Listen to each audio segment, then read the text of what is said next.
folks. I'm Brett Aquila with TruckingTruth.com, and welcome to another episode of our podcast, The Road Home, where we help new drivers prepare for life on the road. Today I want to talk a little bit about the fine line between doing something that makes you uncomfortable versus doing something that is just outright dangerous.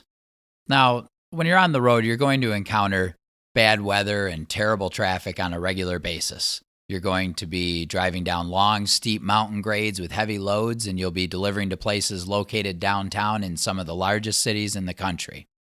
There will also be times when you're facing a long drive, but you're feeling sick or you're getting really tired. And other times your truck may be having issues, or maybe you're in training and your trainer is asking you to do something that just scares the life out of you. You'll find yourself in tough situations pretty regularly out there where you're really not sure if you should push on or shut it down, especially early on in your career.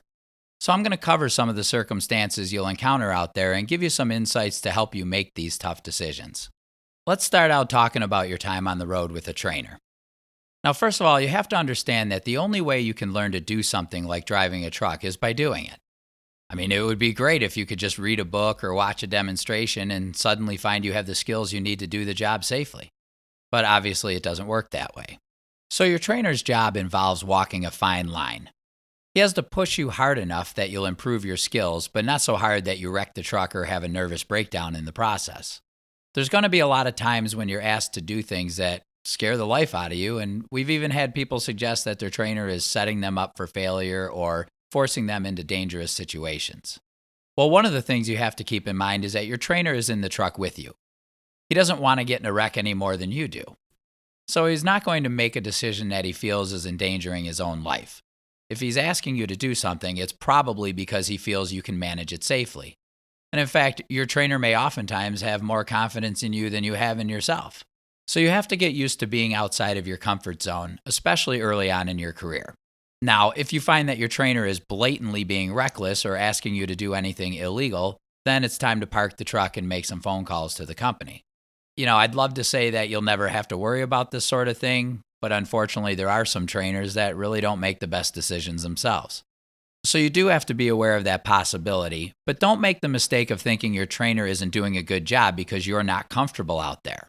Making you uncomfortable without going too far with it is one of the most important and difficult aspects of a trainer's job. Now, what about the weather?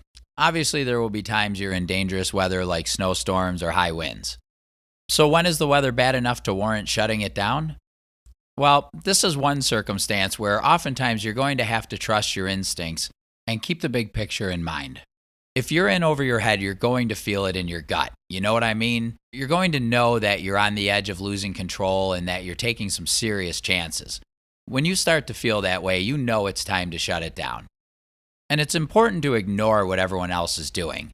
You have to be the captain of your own ship. There is no such thing as weather so severe that no one will try to push through. There will always be someone out there taking a shot at it. Don't let that influence your decision at all. When you start scaring yourself, you know it's time to park it. And finally, keep in mind that most of the time you'll find picture-perfect weather following a storm. Many times over the years, I'd shut it down during a snowstorm and wake up the next morning to bright sunshine and blue skies and clear, dry roads. You're going to have plenty of opportunity to make up for the lost time under better conditions. Now, what about times when you're sick or you're getting tired? Well, the truth is, if you only drove when you felt fantastic, you'd never get anywhere. There's going to be times that you're not really feeling your best. And this is another judgment call that requires you to trust your instincts. Again, keep the big picture in mind. You have the rest of your life to make all the money you'd like to make. We all want to be tough and we all want to show the boss that we're capable of pushing through difficulties, but you have a much greater obligation to the innocent people you're sharing the highways with. Always put safety first and don't let your ego talk you into doing something dangerous. If you're feeling too tired or you're a little too sick to drive safely, then you know it's time to park it. Finally, let's talk about the truck itself. There's going to be times where the truck needs work, but you're really not sure if you can drive it the way it is or if you need to shut it down and get it fixed. The first thing to look at, of course, is whether or not it's safety related. If the issue compromises the safe operation of the truck, then you simply shut it down immediately, no questions asked. If it doesn't compromise the safety of the truck, then normally you can keep driving it until you reach a more convenient time and place to get the repairs done. Now, one place you can turn to for help is your company's shop.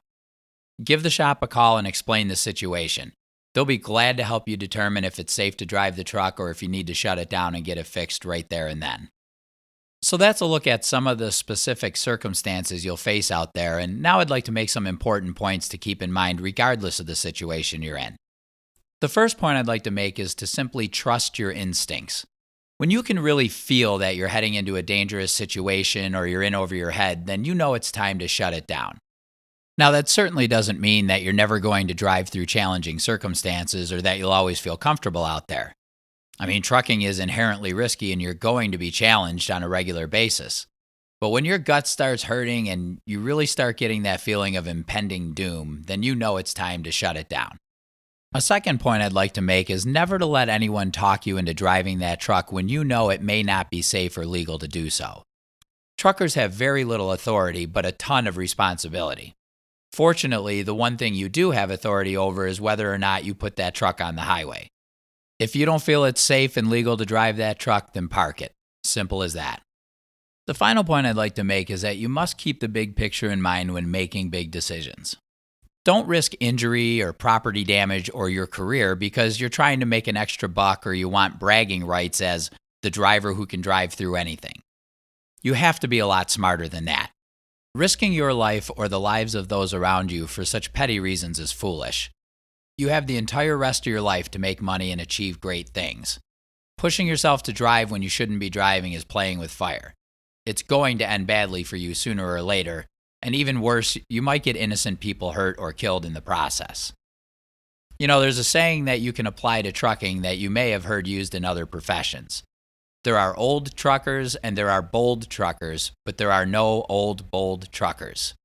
In other words, you're not going to live very long if you keep taking risks without knowing where to draw the line. No one is going to celebrate how bold you were if you sail off a cliff or run over someone's family trying to prove that you can drive through anything. You want to be the best at managing risk, not the one who takes excessive risks. So, trust your instincts, be the captain of your own ship, and keep the big picture in mind.